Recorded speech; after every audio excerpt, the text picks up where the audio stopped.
ভাগ্য গুণে আমরা একজন পাইছি। সুবহানাল্লাহ। ইউনুস নবীরে খাইল মাছেতে গিলিয়া, ফেরেশতা পাঠাইলেন আল্লাহ ইসমে আজম দিয়া, দমে দমে সে হরদম পড়ে সে ইসমে আজম, মাছেরই উদর হইতে বাঁচাইলা প্রাণ। একটা মাছ, বিশাল একটা মাছ ইউনুস নবীরে খাইছিল, হজম করার পারেনি। ভারত তুমি যত বড়ই দেশ হোক, ইউনুস যতদিন ক্ষমতার চেয়ারে থাকবে তোমাকে বুড়া আঙ্গুল দেখা ইউনুস সিনোত যাবি। দরকার কথা ঠিক কিনা? আল্লাহ রাসূল বলেছে দরকার হলে তোমরা সিনোত যাও। ইউনুস গেছে। আপনি জানেন গত পরশু খবর কি, রাশিয়ার 3টা যুদ্ধ জাহাজ বাংলাদেশের সাইডে এসে ঘুরতেছে, বাংলাদেশে বলতেছে কোনো টেনশন নাই, আমরা ভারতকে কিয়ারই করি না। পেঁয়াজ বন্ধ করে দিছে, আলু বন্ধ করে দিছে, চিনি বন্ধ করে দিছে। এই বছর আমাদের দেশে সব দাম কমে গেছে। জোরে খান কথা ঠিক কিনা? তোরা বন্ধ করে দে, মালওয়ানের বাচ্চারা, আল্লাহ আমাদের রিজিক দিবে। জোরে খান কথা ঠিক কিনা? আমামিন দাব্বাতিন ফিল আরদি ইল্লা আলাল্লাহি রিজকুহা। রিজিক কে দিবে? আমেরিকাও দিবে না, ভারতও দিবে না। আমরা আমেরিকার দিকেও তাকায় থাকবো না, আমরা ভারতের দিকে তাকায় থাকবো না, আমরা তাকায় থাকবো ওমা ইয়াতাওয়াক্কাল আলাল্লাহি ফাহুয়া হাসবুহু। আমাদের একমাত্র মুতাওয়াক্কিল কে? আরো জোরে বলেন। ওমর ফারুক কারাগারে বন্দী সাহাবীকে খাবার দিয়ে নিজে বাড়িতে গিয়া বিছনায় ঘুমাতে চাইলেন। বউ বলতে, স্বামী গো আপনি কি খাবেন না? ওমর ফারুক বললেন, কি কও তুমি? তুমি না আমারে খাবার দিছে? বলে, আমি দূরে দাঁড়িয়ে থেকে দেখি। প্রতিদিন আপনি খান, কিন্তু আজকে খাওয়ার টোপলা করে কোথায় নিয়ে গেলেন?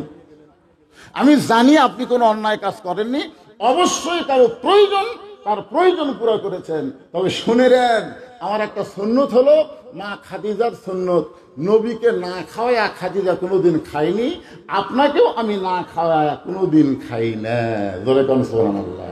এ মায়েরা যারা পর্দার অন্তরে বসে আছেন, একটু মনোযোগ দিয়ে শোনেন। ফাতেমার কাছে গিয়ে দেখে ফাতেমা কাঁদতেছে। রাসূল বলে, ফাতেমা কাঁদো কেন? বলে, এমন একটা গরিবের সঙ্গে আমার বিয়ে দিয়েছেন বাবা, ঠিক মতো খাবার টাবার দিবার পারে না।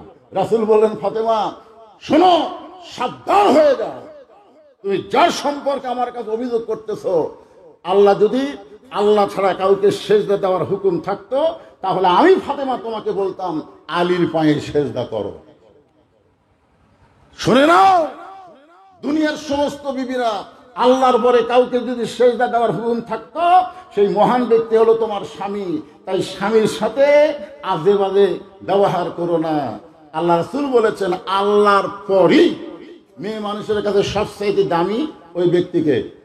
জোরে কন না কেন মরদ মানুষ? জোরে কন। দাম দেয়? দাম দেয় না? এখন দিবে, এখন দিবে। এতদিন মেয়ে মানুষ ক্ষমতায় ছিল, এই জন্য আমাদের বাড়ির গুলো প্রধানমন্ত্রী হয়ে গেছিল। এখন মরদ মানুষ ক্ষমতায়, আর মেয়ে মানুষের খাওয়া নেই। জোরে কোন কথা ঠিক কিনা? আল্লাহ রাসূল বলেছেন, এটা আমার বাপের কথা না, চেয়ারম্যান সাহেব মনে কষ্ট নিলে হবে না। রাসূল বলেছেন, মা তারাক্তু বাদি আলা উম্মতি ফিতনাতুন আদাররা রাজুলু মিনান নিসা, রাওয়াহুল বুখারী কিতাবুল ফিতান। আল্লাহর নবী বলেছেন, আমার পরে আমার উম্মতের জন্য সবচাইতে বড় বিপদ হলো পুরুষ মানুষের জন্য নারী নেত্রী হওয়া। আমরা এত বছর খুব বিপদে ছিলাম, কারণ মেয়ে মানুষ আমাদের নেত্রী। জোরে করে কথা ঠিক কথা কান না। আল্লাহ কোরআনে বলেছেন, আর রিজালু কাওয়ামুনা আলা নিসা, মরদেরা থাকবে মেয়েদের উপরে। এ কথা কার? আরো জোরে বলেন। আপনারে না খাওয়াই আমি কোনোদিন খাই না। ওগো স্বামী, আপনার খাওয়া না হয় কাউরে দিলেন, কিন্তু আমার খাওয়া আমরা দুইজন মিলে খাবার চাই। আপনারা বলেন তো, একজনের খাওয়া দুইজন খাওয়া যায় কি যায় না? আল্লাহ রাসূল বলেছেন, খাবার যদি কম থাকে, পানি তো আর কম নাই, পানি তো আর কম নাই। কম খাবে, বেশি করে পানি মারবা, তাহলেই পেট ভরে যাবি। জোরে কোন কথা ঠিক কি না? ওমর ফারুকের বিবির খাওয়া, স্বামী স্ত্রী মিলে যখন দোয়া দরুদ পড়ে খাবার শুরু করবেন, এমন সময় ওয়াইদা হাকামতুম বাইনান নাস আন তাহকুমু বিল আদল। ওমর ফারুকের বিবেক বলতেছে, ওমর, যাকে কারাগারে বন্দী করছো সে যদি বাড়ির অভিভাবক হয়, আর অভিভাবক যদি কারাগারে বন্দী থাকে, তাহলে বাড়ির খবর না নিয়ে তুমি কেমনে খাও? খাওয়ানো হয় কারাগারের বন্দি আসামি দিয়ে এলে, কিন্তু সে যদি বাড়ির অভিভাবক হয় আর অভিভাবক যদি কারাগারে বন্দি থাকে, তাহলে তার বাড়ির খবর না নিয়ে তুমি কেমনে খাও? সঙ্গে সঙ্গে ওমর ফারুক খাওয়া বন্ধ করে দিলেন। বউ বলতেছে আপনি কি খাবেন না? বলে আমার খাবার তাকে দিয়ে আসলাম, সে যদি বাড়ির অভিভাবক হয় আর বাড়ির খবর না নিয়ে কেমনে খাবো? বউ বলতেছে আপনি যখন খাবেন না আমারও দরকার নাই। টোপলা বান্দা স্বামীকে বলতেছে তাহলে চলে যান, যাকে আপনি কারাগারে বন্দি করেছেন তার পরিবারের কাছে আপনি চলে যান। জোরে কান সুবহানাল্লাহ।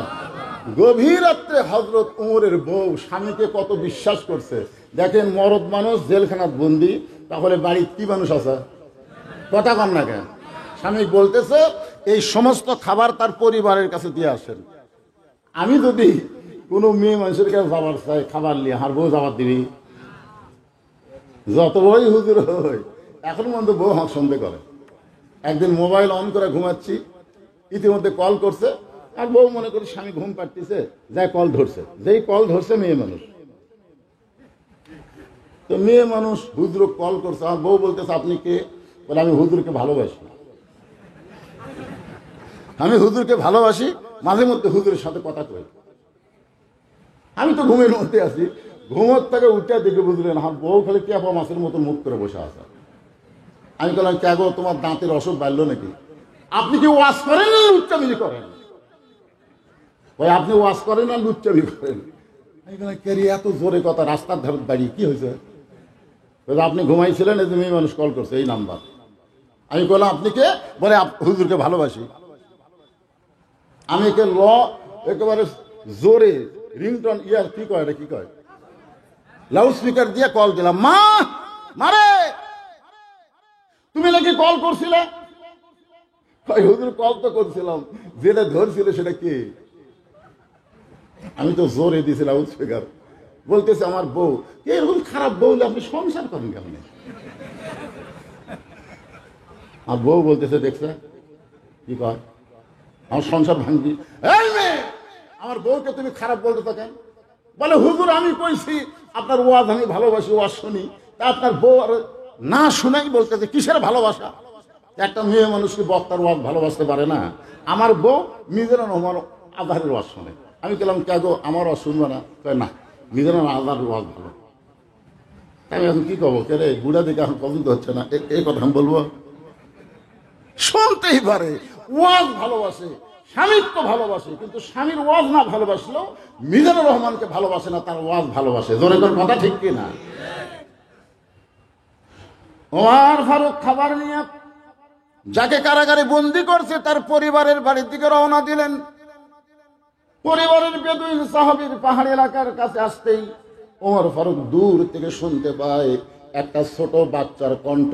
কে যেন বাচ্চা কাঁদতেছে আর বলতেছে বাবা এত রাত হয়ে গেল, বাবা এখন পর্যন্ত আপনি বাড়িতে আসেন নাই।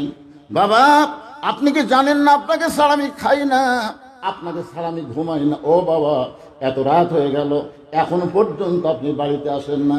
ওমর ফারুক বুঝতে পারলেন যাকে কারাগারে বন্দি করছি তারই সন্তান হবে। ওমর ফারুক আসামির মতন সুবহানাল্লাহ বলেন, চুপি চুপি বাচ্চাটার কাছে গিয়ে গালে একটা চুমু দিয়ে বলতেছে বাবা আজকে তোমার বাবা কোনো কাজে আটকে গেছে, হয়তো তোমার বাবা আজকে আসতে পারবে না। আমি তোমার বাবার দরদ নিয়ে তোমার জন্য খাবার আনছি, বাবা এই খাবার তুমি গ্রহণ করো। ছোট বাচ্চা বলতেছে পথিক তুমি কি আল্লাহর কোরআন পড়ো নাই? জোরে কান সুবহানাল্লাহ। ওই ছোট বাচ্চাটা হযরত ওমরকে বলতেছে পথিক রে নিশি রাতের পথিক তুমি কি আল্লাহর কোরআন পড়ো নাই? আল্লাহ কোরআনে বলতেছেন ওয়াকাদা রাব্বুকা আল্লাহ তা'বুদু ইল্লা ইয়াহু ওয়া বিল ওয়ালিদাইনি ইহসানা। কে রে এই দুটো কি সিজার করা নাকি রে? সিজার করা বাচ্চারা অস্থির হয়, কারণ এরা জন্মের আগে জন্ম নেয়, বুঝেন না ভাইজান? আমার দাদি আমার কয় তো মায়ের পেট থেকে বের করার সময় ভাই রে তোর মায়ের এতই কষ্ট, তোর মাথা লম্বা হয়ে গেছিল, মানে টানে বের করতে আমার মাথা লম্বা হয়ে গেছিল, পরে মাথা থেবে থেবে গোল করছে। এই যে আমরা তিনজন বসে আছি, এর পিছনে যারা বসে আছে আমরা একটাও সিজার করা নয়, সব আমরা মায়ের গর্ভ থেকে দুনিয়াতে বড় কষ্ট মা পাইছে, আমরা দুনিয়াতে আইছি। আর এদের বসে আছে এনে পেটের স্বামী ডাক্তার ডাক্তার চেক আপ করে কয় একটু ব্যাকা হয়ে আছে, কিছুই না, 2 দিন পরে নর্মাল ওর জন্ম হবে। অথচ টাকা কামাই করার জন্য বলতেছে পানি শুকে গেছে। তখন কি করবি? পেট কাটা থেকে আর ঘুমই ভাঙেনি। ডাক্তার কয় করে 2 দিন পরে এমনি জন্ম হতে পারে, টাকার লোভে পেট কাটনো। তখন 3-4 ডাক্তার একত্রে বলে ঘুম ভাঙার লাগবে। তো তখন ঘুম কি করে ভাঙ্গায়? পেটের ভিতর থেকে বাইর করে পাওয়া ধরে এইরকম একটা ঘুরান দেয়, মাথা বলছে এই ঘুরান দেয়, এই ঘুরান করে কান্না ওঠে।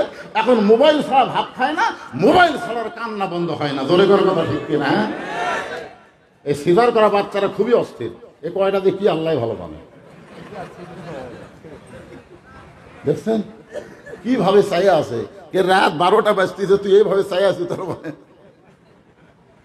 লিল্লাহে তাকবীর। একটা গান গাই, কি বলবো প্রসবের কথা, মা বিনে সেই ব্যথা কেউ তো বুঝিবে না। মাজন ঠেকিয়া সন্তানের দায়, অকালে মা মারা যায়, কেন সে মায়ের ভক্তি করো না। এমন দরদি ভবে কেউ হবে না আমার মা গো। ওই ছেলেটা বলতেছে পথিক তুমি কি আল্লাহর কোরআন পড়ো না? আল্লাহ কোরআনে বলতেছে আল্লাহর পরই হলো বাপ মা। তুমি আমাকে বাবার দরদ দিয়ে আমাকে আদর করে খাবার দাও, কিন্তু তুমি জানো না আমার বাবা ছাড়া আমি খাইও না, কোনোদিন বাবা ছাড়া আমি ঘুমাইও না। তুমি আমার বাপ হবা দয়াল বাবা। আমার দয়াল বাবার দরবারিতে কেউ ফিরে না খালি হাতে, আড়িয়া গরুলিয়া সব আটুইশি রওনা দিচ্ছে দয়াল বাবা। একই মানুষের বেশি বাবা হওয়া লক্ষণ ভালো না, জাউরা হওয়া লক্ষণ। জোরে কোন কথা ঠিক কিনা? ছোট্ট বাচ্চাটা বলে পথিক তুমি আসলে ভালো মানুষ, গভীর রাত্রে আমাকে খাবার নিয়ে আইছো, কিন্তু তুমি তো জানো না আমার বাবা ছাড়া আমি খাইও না ঘুমাই না। সঙ্গে সঙ্গে হয় তোমার ওই ছোট্ট বাচ্চাকে কান্দে তুলে নিলেন। জোরে কান সুবহানাল্লাহ। কান্দে তুলে নিয়ে ওই বেদুইন সাহাবী যেই কারাগারে বন্দি, ওই কারাগারের দরজা ছেড়ে দিয়ে বললেন বাবা তুমি যে বাবা ছাড়া খাও না, সেই বাবা এখন এই ঘরের ভিতরে। বেদুইন সাহাবের ছোট্ট বাচ্চা জেলখানার দরজায় গিয়ে চিল্লায় বলতেছে বাবা কে তোমাকে অন্যায় ভাবে ঘরের মধ্যে বন্দি করে রাখছে? খালি একটা বার তার নাম কও, খালি একটা বার তার নাম কও, তাকে আমি সাইজ করবো। ওমর ফারুক দূরে দাঁড়িয়ে মুসকে মুসকে হাসতেছে, কারণ প্রকৃত সন্তান তারাই বাবাকে কষ্ট দেখলে সন্তান সহ্য করতে পারে না। আজকে অনেক বাপ মা বইয়ের জ্বালা কাঁদতেছে, অথচ বেটা বাপ মা ছাড়া বইয়ের কাছে যায়, বাপ মার দিকে খেয়াল করে না। জোরে কোন কথা ঠিক কিনা? এরা ভেজাল সন্তান, এরা প্রকৃত সন্তান না। প্রকৃত সন্তান দরকার হলে বউ তালাক দিবে, বউ ছাড়া দিবে, বইয়ের টেনশন করবে না। বাপ মা মরে গেলে কোনোদিন বাপ মা পাওয়া যায় না, আর বউ মরার সাথে সাথে বিকেলে বিয়ে করা যায়। জোরে কোন কথা ঠিক কিনা? কথা বলে। ওমর ফারুক দূরে দাঁড়ায় মুসকি মুসকি হাসতেছে, খালি বলতেছে বাবা খালি একবার নাম কও, যে তোমাকে কারাগারে বন্দি করছে তাকে আমি সাইজ করব। সঙ্গে সঙ্গে বেদুইন সাহাবী বলতেছে বাবা যে আমাকে কারাগারে বন্দি করছে তার নাম হলো হযরত ওমর। যেই কইছে হযরত ওমর, ওই ছোট বাচ্চা দরজাত বসে বলতেছে বাবা ওই মহামানব যখন তোমাকে কারাগারে বন্দি করছে তাহলে নিশ্চয়ই তুমি অন্যায় করছো। আপনারা বলেন ওই ছেলে কি ওমরকে কোনোদিন দেখছে? কিন্তু যখনই নাম শুনছে তখন বলেন তো কার পক্ষে? বাপের পক্ষে। কিন্তু কি বলছে? কারণ নাম কও, তাহলে নাম কও আমি সাইজ করবো। যেই নাম কইছে সঙ্গে সঙ্গে দরজাত বসে বলতেছে বাবা ওই মহামানব যখন তোমাকে কারাগারে বন্দি করছে তাহলে নিশ্চয়ই তুমি অন্যায় করছো। এখনো হযরত ওমরের নাম শুনে ওই ছোট বাচ্চা মহামানব বলার পিছনে কারণ হলো ওই বাচ্চা বাপের কাছে ঘুমায়, যে রাত্রে ঘুম ধরে না সেই দিন তার বাবা হযরত ওমর ফারুকের জীবনী ওয়াজ করে। তুমি জানো বাবা আমাদের একটা আমির আছে, আমাদের একটা আমির আছে, আমাদের একজন নেতা আছে, সবাই যখন ঘুমায় তখন আমাদের আমির ঘুমায় না। একদিন গভীর রাত্রে ঘুম ধরে না, সে চোরের মতন ঘুরতেছে, ঘুরতে ঘুরতে দেখে মরুভূমির মধ্যে তাঁবুর ভিতরে দুই বাচ্চা কাঁদতেছে, আর মা বলতেছে গোশত সিদ্ধ হলেই তোমাদের খাবার দেব। এই গল্পটা বেদুইন সাহাবী তার বাচ্চারে শুনাইছে। ওমর ফারুক দূরে থেকে চিন্তা করে যে এত রাত হয়ে গেল, দুম্বার গোশত হলে 8 ঘন্টা লাগবে, উটের গোশত হলো বড় জোর 1 ঘন্টা লাগতে পারে, এত গভীর রাত হয়ে গেছে এখন পর্যন্ত সিদ্ধ হয় না, এটা কেমন মা? ওমর ফারুক তাঁবুর নিকটে গিয়ে বললেন, মা তোমার অন্তরে কি কোনো দয়া মায়া নাই? এত গভীর রাত হয়ে গেছে এখন পর্যন্ত তোমার গোশত সিদ্ধ হয় না। মেয়েটা বলতেছে, পথিক আমার বাড়ি হলো ইয়ামিন দেশে, আমি শুনতে পারলাম মদিনার খলিফা ওমর অত্যন্ত ভালো মানুষ, আমার 2-3 বাচ্চাকে নিয়ে বিকেলবেলা ওমরের দরবারে যাওয়ার চাই, কিন্তু এত মানুষের ভিড় আমি ওমরের দরবারে যাবার পারলাম না, আগামীকাল সকালবেলায় যাব। এই নিয়তে তাঁবু টাঙ্গায়া 2টা বাচ্চাকে বুকের মধ্যে নিয়ে আমি ঘুমাবার চাই, কিন্তু আমার 2টা বাচ্চার পেটে এত খিদে লাগছে, ক্ষুধার যন্ত্রণায় বারবার যখন কাঁদতেছে, শুধুমাত্র সন্তানকে সান্ত্বনা দেওয়ার জন্যে আমি পাতিলে পানি আর পাথর দিয়ে নিচে আগুন জ্বলায় বলতেছে, বাবা সিদ্ধ হলেই তোমাদের খাবার দিব। আমার কথা শুনতে শুনতে 2টা বাচ্চা ঘুমিয়ে যাবে, সকালবেলা ওমরের দরবারে যাব, কিন্তু এত খিদা আমার 2টা বাচ্চার পেটে লাগছে গো পথিক, আমার মনে হয় রাত বাচ্চা 2টার কাটাবে না। সঙ্গে সঙ্গে ওমর ফারুক বললেন, মা তুমি একটু ধৈর্য ধরো। এক দৌড়ে বাইতুল মালের দরজায় গিয়ে বলে, আসলাম একটা খাবার বস্তা আমার মাথায় উঠে দে। আসলাম বলে, আমিরুল মুমিনিন বস্তা কোথায় নেওয়া লাগবে হুকুম দেন। ওমর ফারুক বলে, আসলাম একজনের পাপের বোঝা আর একজন মাথায় নেয় না, দে আমার মাথায় উঠে দে। বিশাল খাবার বস্তা মাথায় নিয়ে ওমর ফারুক যখন দৌড় দেয়, পিছন দিক থেকে আসলাম বলে, আমিরুল মুমিনিন এত বড় বস্তা মাথায় নিয়ে দৌড়াতে গিয়ে আপনি পড়ে যাবেন। ওমর ফারুক বলে, আসলাম রে সময় মতো যদি যাবার না পারি তাহলে জাহান্নামের আগুনকে আল্লাহ ওমরকে পুড়াইয়া ফেলবে। এক দৌড়ে তাঁবুর নিকটে গিয়ে বললেন, মা তোমার সন্তান 2টাকে জীবিত আছে? বলে, হ্যাঁ এখনো জীবিত আছে। তাহলে রুটি আর হালুয়া তৈরি করো। এবার মা রুটি হালুয়া তৈরি করে ওমর ফারুকের হাতে যখন দেয়, ওমর ফারুক 2টা সন্তানকে 2 উরাতের উপরে বসাইয়া রুটি হালুয়া যখন মুখে দিচ্ছে, বাচ্চা 2টা খায়, মুসকি মুসকি হাসে, ওমরের চোখ দিয়ে দর দর করে পানি পড়তেছে। 2টা বাচ্চা চোখের পানি মুছে দিয়ে বলে, কে গো তুমি? আমরা বাবা হারা এতিম, আমাদেরকে দয়া করার মতন কেউ নাই, আজকে গভীর রাত্রে আমাদের ক্ষুধার পেটে খাবার দিয়ে তুমি কেন কাঁদতেছো? ওমর ফারুক বলে, আল্লাহ এই অধমকে জাহান্নামের আগুন থেকে তুমি হেফাজত করো। তাঁবুর ভিতর থেকে মহিলা বলে, পথিক দুনিয়াতে ভালো মানুষের গল্প শুনেছি, কিন্তু মানুষ এত ভালো হয় কোনোদিন কল্পনা করি নাই।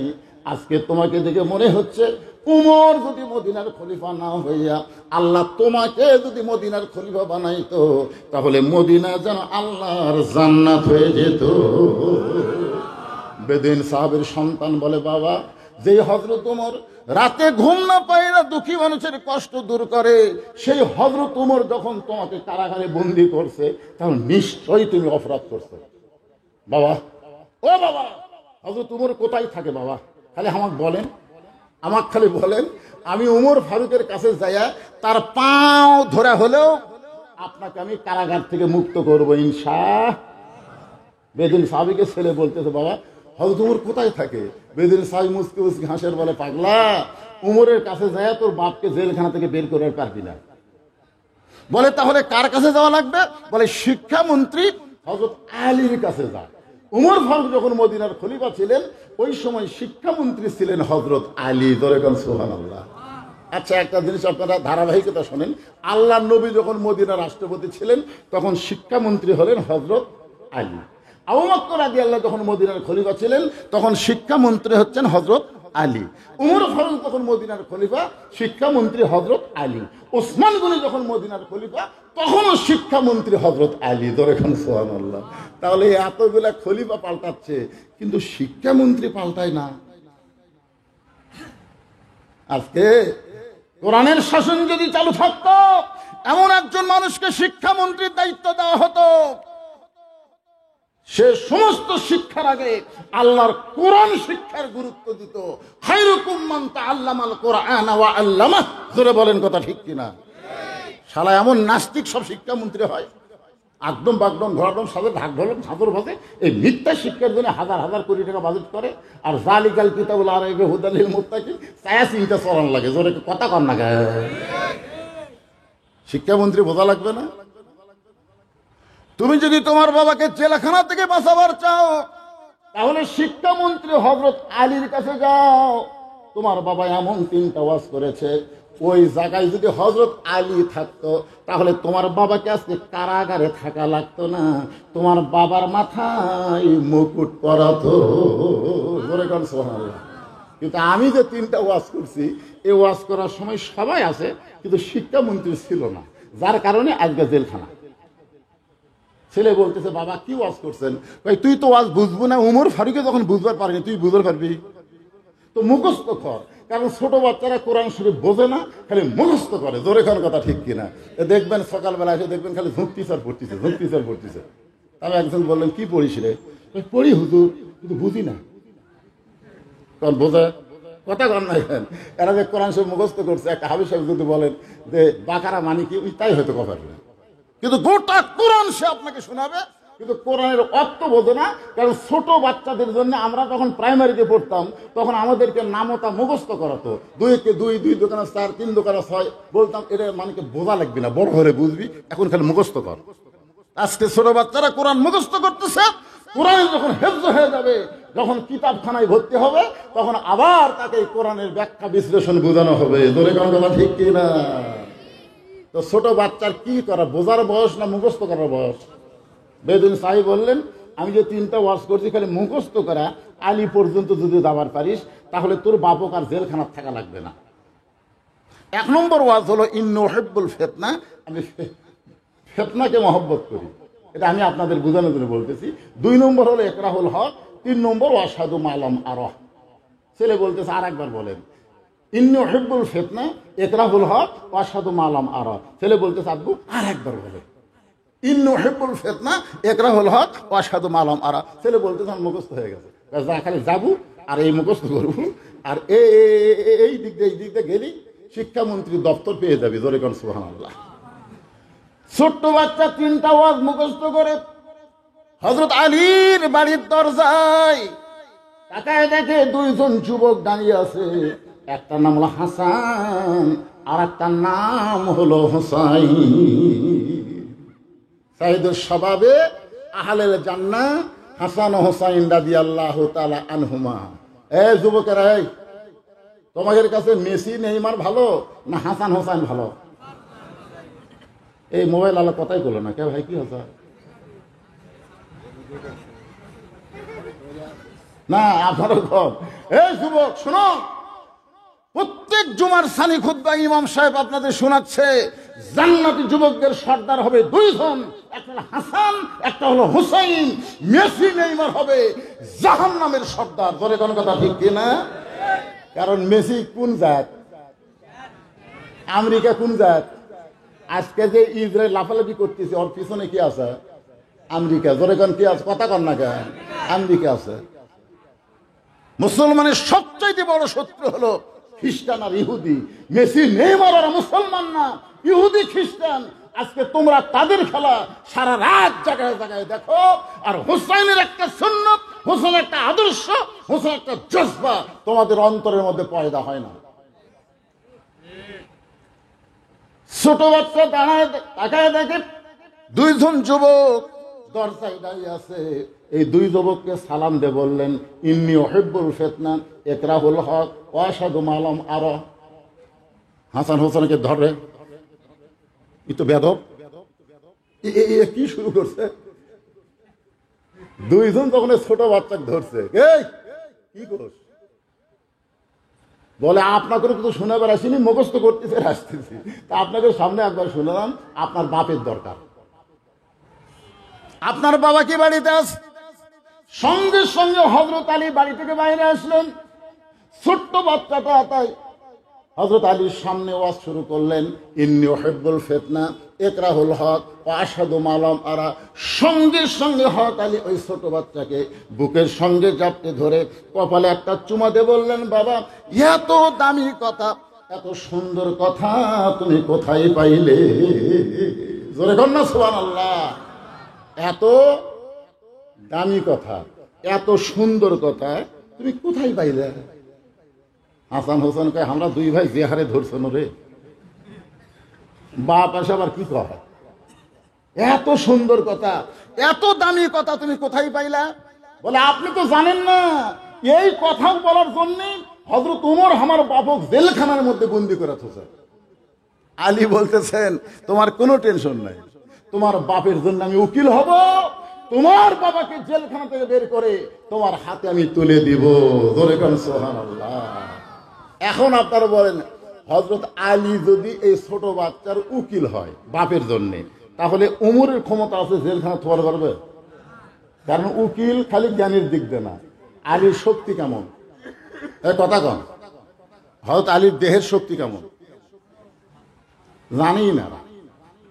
আল আলিউ আসাদুল্লাহিল গালিব, আলী হচ্ছে ইসলাম গালিব করার ব্যাপারে আল্লাহর সিংহ। জোরে কোন সুবহানাল্লাহ। সুবহানাল্লাহ কত কি পয়সা লাগিচ্ছে? জোরে কোন সুবহানাল্লাহ।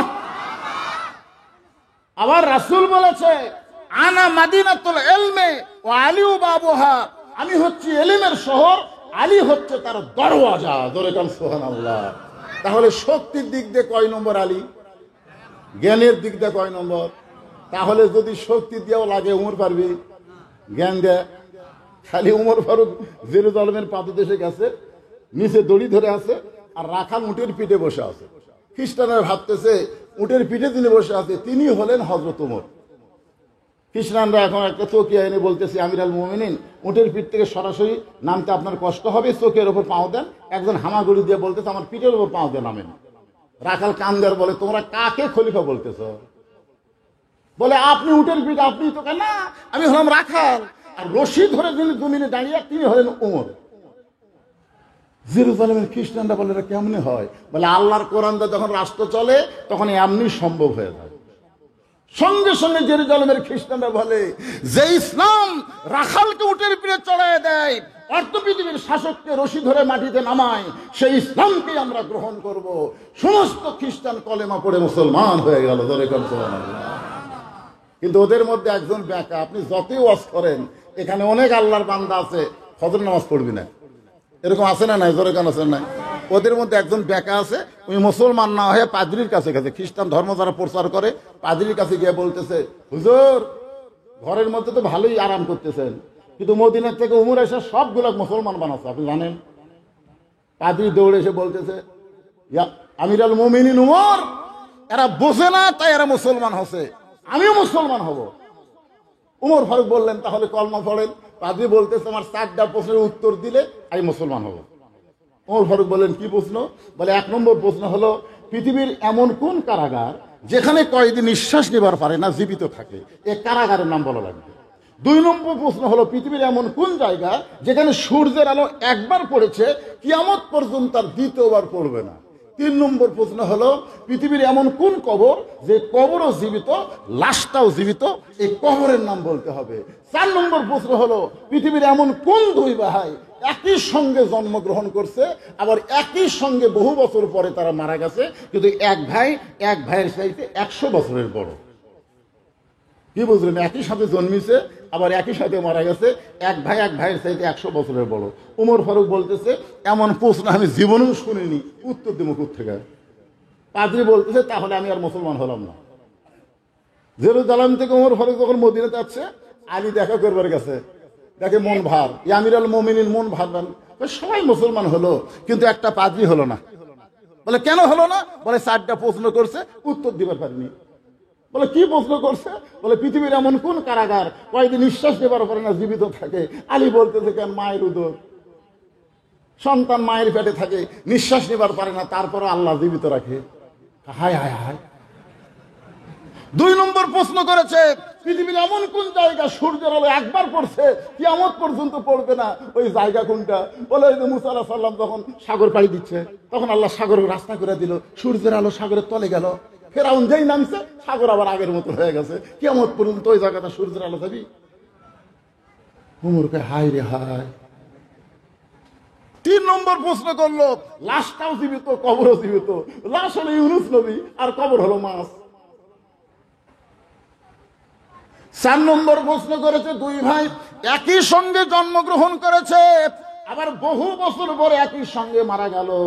এই দুই ভাইয়ের মধ্যে এক ভাইয়ের 100 বছর বয়সে বড়। এই দুই ভাইকে আলী বলতেছেন, আপনি কোরআন কি পড়েন না? ওজাইর আর আজিজ আলাইহিস সালাম, ধরে কোন সুবহানাল্লাহ। সঙ্গে সঙ্গে উমর ফারুক আলীকে বুকের মধ্যে চাপড়ে ধরে বলে, আলী রে, এই কারণেই রাসূল বলেছেন, আনা মাদিনাতুল ইলমি ওয়া আলী বাবুহা, আমি হচ্ছে ইলমের শহর, আলী হচ্ছে তার দরওয়াজা। আল্লাহু আকবার। সঙ্গে সঙ্গে ছেলে বলতেছে, আলীর মতন মানুষ শিক্ষামন্ত্রী যদি আমার বাপের উকিল হয়, দুনিয়ার কোন উমর আমার বাপকে আর কারাগারে বন্দি রাখতে পারবে? ছোট্ট বাচ্চার হাতটা ধরে হযরত আলী উমর ফারুকের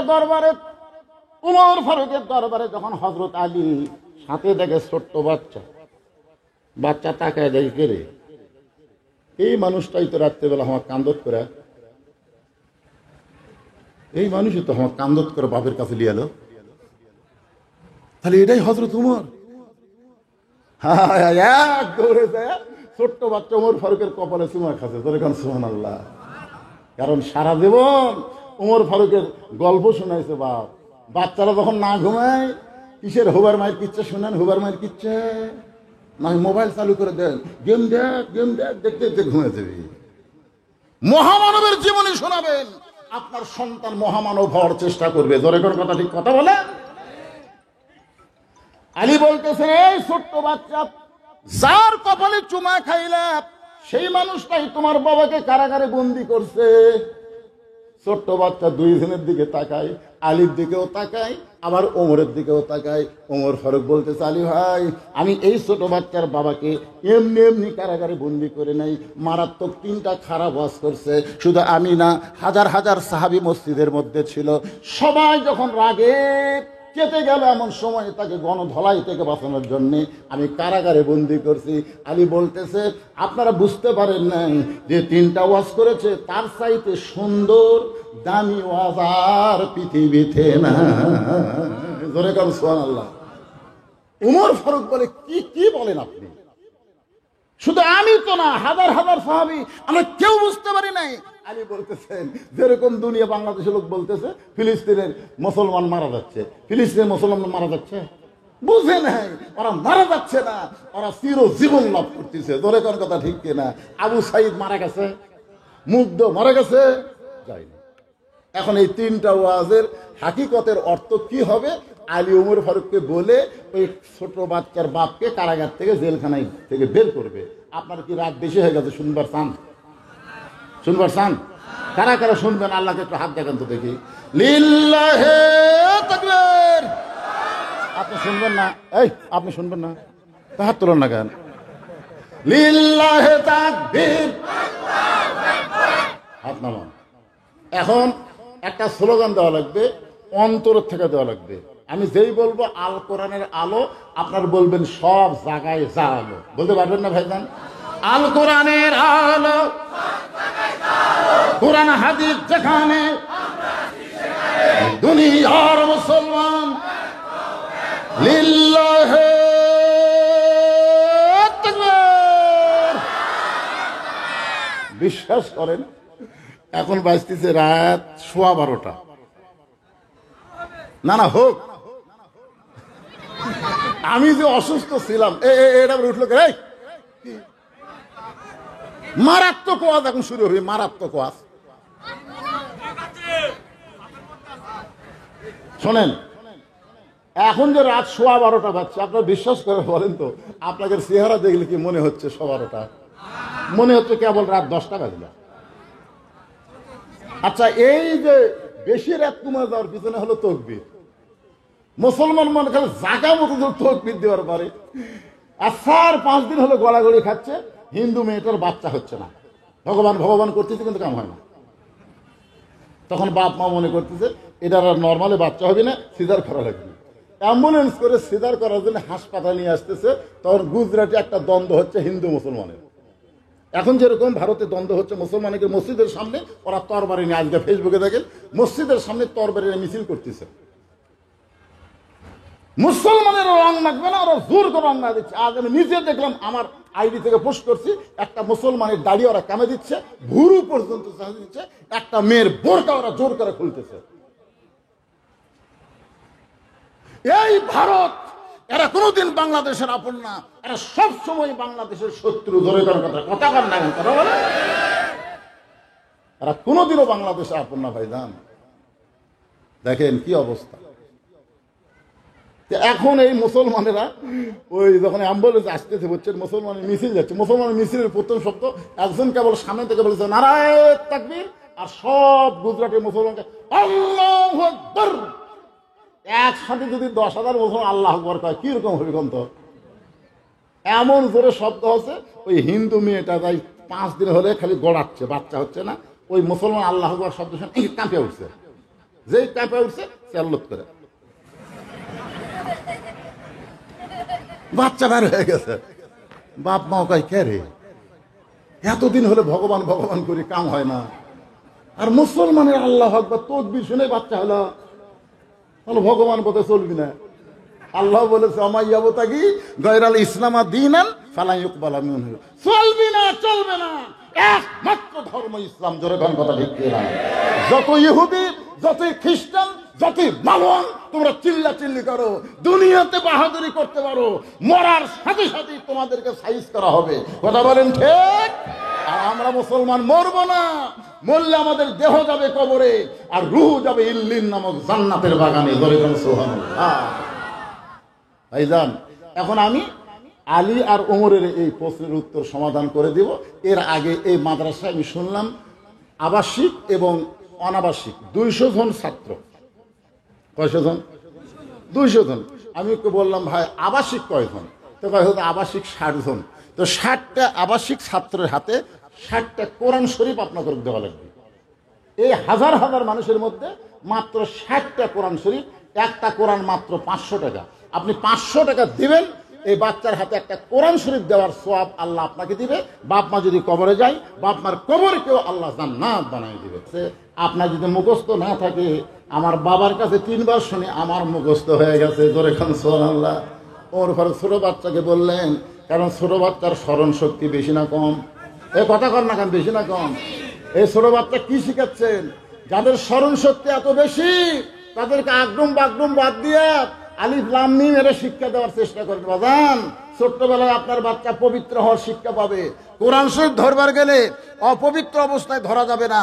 এই মাদ্রাসায় দিবেন, সর্বোত্তম তাকে পবিত্র হওয়ার শিক্ষা দিবে। ধরে কোন কথা ঠিক কিনা? কথা বলেন। হ্যাঁ, 1 নম্বর ওয়াজ, ইন্নী উহিব্বুল ফিতনা, আমি ফিতনাকে পছন্দ করি। হযরত আলী বলতেছেন লোকটা তো ঠিকই বলেছে, কিন্তু আপনারা বুঝতে পারেন নাই। আল্লাহ কোরআনে বলেছেন ইন্নামা আমওয়ালুকুম ওয়া আওলাদুকুম ফিতনা। কার কথা? আল্লাহর কথা। আল্লাহ কোরআনে বলেছেন নিশ্চয় সম্পদ আর সন্তান ফিতনা। হবার পরেও দুনিয়ার মানুষ এই দুইটাকে বেশি ভালোবাসে। আপনারা বলেন তো, আপনারা সন্তানকে ভালোবাসেন কম না বেশি? সম্পদকে? দেখবেন একটা মানুষের কিন্তু বাপ মলে খুব একটা কান্দে না, কিন্তু আইয়া গরু মলে ও কান্দি বাবা।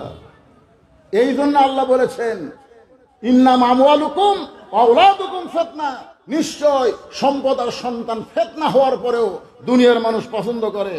আলী বলতেছেন লোকটা তার ছেলেটাকে পছন্দ করে, মহব্বত করে, এই কারণেই বলছে ইন্নী উহিব্বুল ফিতনা, আমি ফিতনাকে মহব্বত করি। ওমর ফারুক বলতেছে ভাই আমরা খালি শাব্দিক অর্থ বুঝেছি রে, কিন্তু ভিতরে তো ঢুকি নাই। কিন্তু লোকটাকে বললো ইকরাহুল হক, আমি হককে পছন্দ করি না। আল্লাহ কোরআনে বলেছেন কুল জাল হক ওয়া যাহাকাল বাতিল ইন্নাল বাতিলা কানা যাহুকা। হককে পছন্দ করে না, এইটা কেমন কথা? আলী বলতেছেন শুধু এই বেদুইন সাহাবী কেন, আমিও করি না, আপনিও করেন না। ওমর ফারুক বলে আমি হককে পছন্দ করি না। বলে তাহলে শোনেন, জাআত সাকারাতুল মাউতু হকুন। আপনি বলেন তো মৃত্যুর চাইতে সত্য কোনো জিনিস আছে? এই কোন মৃত্যুর চাইতে সত্য? একটা হিন্দুরাও বিশ্বাস করে মরা লাগবে। ধরে কোন কথা ঠিক কিনা? আপনারা বলেন তো দুনিয়ার কোনো মানুষ এই সত্য মৃত্যুকে পছন্দ করে? কথা কন না কেন ভাইরে? আপনার মৃত্যু পছন্দ করেন? এখন স্বামীর ক্যান্সার রোগ হবে, 2 মাস পরে মরবি, বউ খালি কাজে কান্দার বলে আল্লাহ আমার হায়াত স্বামীকে দাও, স্বামীর মৃত্যু আমাকে দাও, আল্লাহ আমার হায়াত স্বামীর দাও, স্বামীর মৃত্যু আমাকে দাও। স্বামী কয় ঘেরে পাগলি, আমি মরাই যাবো রে পাগলি, ক্যান্সার হয়ে গেছে, 2 মাস আর বাঁচবো না। না না না, আপনি মরবেন কেন? আল্লাহ আপনার মৃত্যু আমাকে দেন, আমার হায়াত আল্লাহ আপনাকে দেন।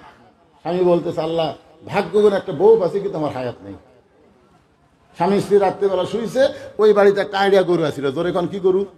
আইডিয়া গরু।